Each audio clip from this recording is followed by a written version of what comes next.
decided to give up three pretty important things in my life. Just for a year, no sex, no masturbation, no marijuana. I anticipate that is going to be more challenging as the year goes on. So I'm going to document it every single day. Keep watching and I will document not only my success and failure if it happens, but also my mental state and any observations that I'd like to share. Subscribe if you dare. Hello, day 17. Successful. No sex, no masturbation, no marijuana. Today it's easy. The craving for the marijuana seems to be dissipating. Obviously, when I'm in a party environment, the temptation is there.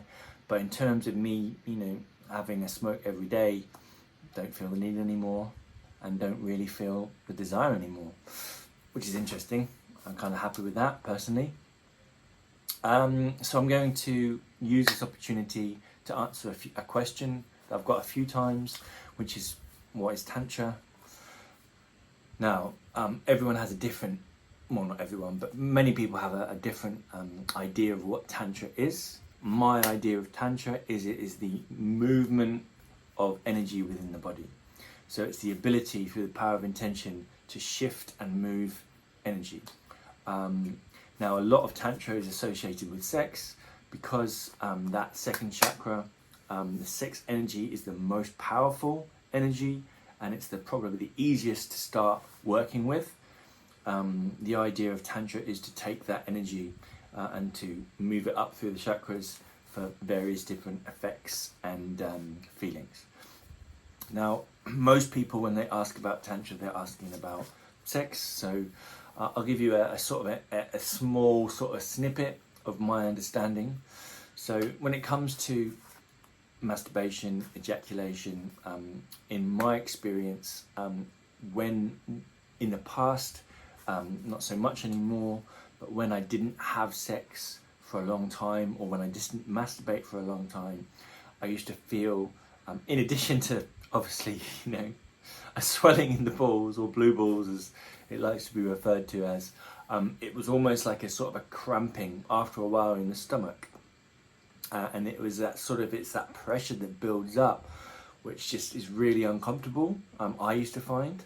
And then, so normally, one of the ways to get rid of that pressure is to ejaculate, and then the pressure would go away.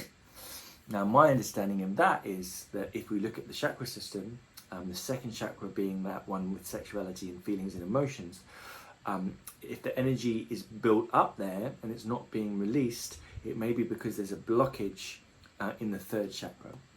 So the third chakra is about willpower. It's about making a decision. It's about breaking inertia, breaking patterns.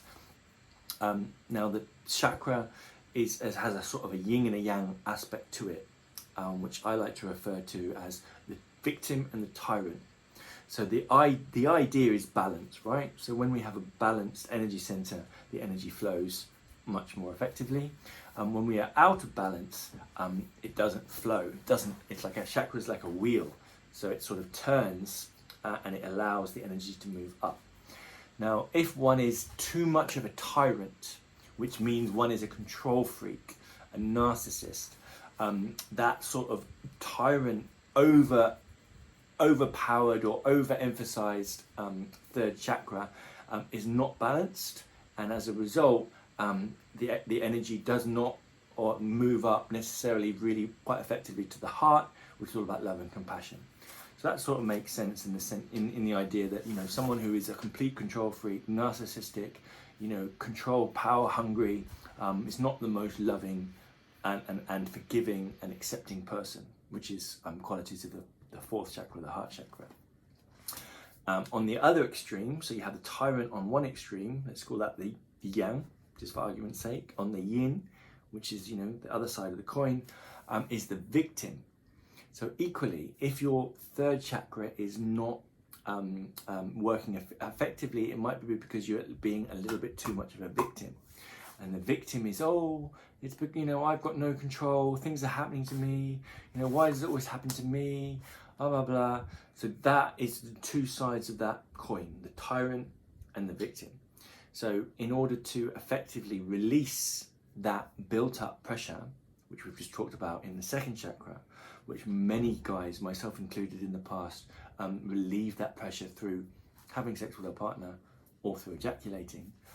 Sometimes it's just a case of, you know what, I just really need to, and it's that pressure that builds, and if we don't allow that pressure to move up because we haven't properly exercised that balance in the third chakra, then it just feels so uncomfortable, and one of the only sort of releases is sex with a partner or masturbation. Now I maintain that it's probably not a good idea to use your partner as a sort of an instrument for relief, because both parties are not really enjoying it as much. One party is just using it for relief. As soon as that relief is done, the other partner feels a little bit used. I understand that from a female perspective, biologically, when semen is ejaculated into the vagina, I'm just going to use the most medical words I can think of, then the woman's body prepares herself to have a child, right? So all that energy that the body, the female body uses to, you know, create and prepare to have a child, when it feels that semen inside, it sort of starts working towards, okay, cool, we're gonna have a baby. And then obviously, you know, based on situations, contraception, pills, whatever, it's again a waste of energy. So from a female perspective, not having a guy ejaculate inside you works as efficiently as a guy not ejaculating, in the sense that it just keeps the body's energy effective and doesn't exhaust the body and exhaust the life force. So that's my understanding. So really, really simple. If you want to, you know, try some exercises just to experiment with, you know, empowering that third chakra, so that you can potentially shift that energy, or that uncomfortable energy up, without having to ejaculate, you know, 4 or 5 times a day or whatever it might be.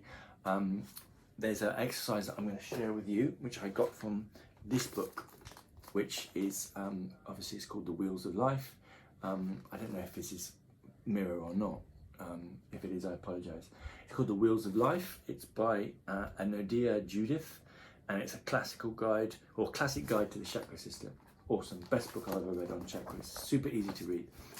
So in this book, it talks about exercises in order to empower the third chakra. And one of them, which is my favorite, is called the breath of fire. So I'm going to describe it to you, and I'm going to demonstrate it to you as a way for you to maybe experiment with Tantra. So the concept is you're essentially using your diaphragm, right, to force air out of your lungs using your diaphragm. So it's like a don't make the noise, but I'm just using that to demonstrate. So you're pushing the air out, right? That's the concept. But when you do the exercise, you keep your mouth closed and you push the air out through your nose. Now, you don't have to actively breathe in, because the body will naturally breathe in as a result of that forcing the air out. So all you have to do is focus on forcing the air out, and the breath in should happen automatically. So the idea is you do about 50 in a row, 3 sets of 50, and you should start to feel that pressure releasing, you know, as the energy moves up. So I won't do 50, but I'll show you what it's like.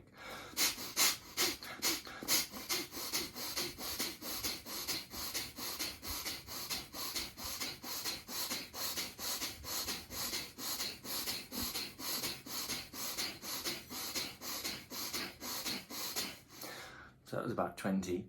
I wasn't actively breathing in, all I was doing was breathing out. That breathing in is the body's natural way to recover the breath. So that if you do 3 sets of 50, that's a really good exercise to, again, experiment with that, moving the energy from the second chakra to the third chakra, which incidentally probably going to help if you have any premature ejaculation problems. Just putting it out there. Another exercise which you can do is a simple stomach crunch, where you're crunching the energy up, activating that third chakra, giving you a little bit more control, a little bit more power, which will then allow the energy to move up. I don't know if you have any other tips you want to share for anyone interested in activating that third chakra, but I got the question about Tantra. That's probably a really good, easy way to start. I hope you enjoy the content. Subscribe if you dare. Chat to you tomorrow.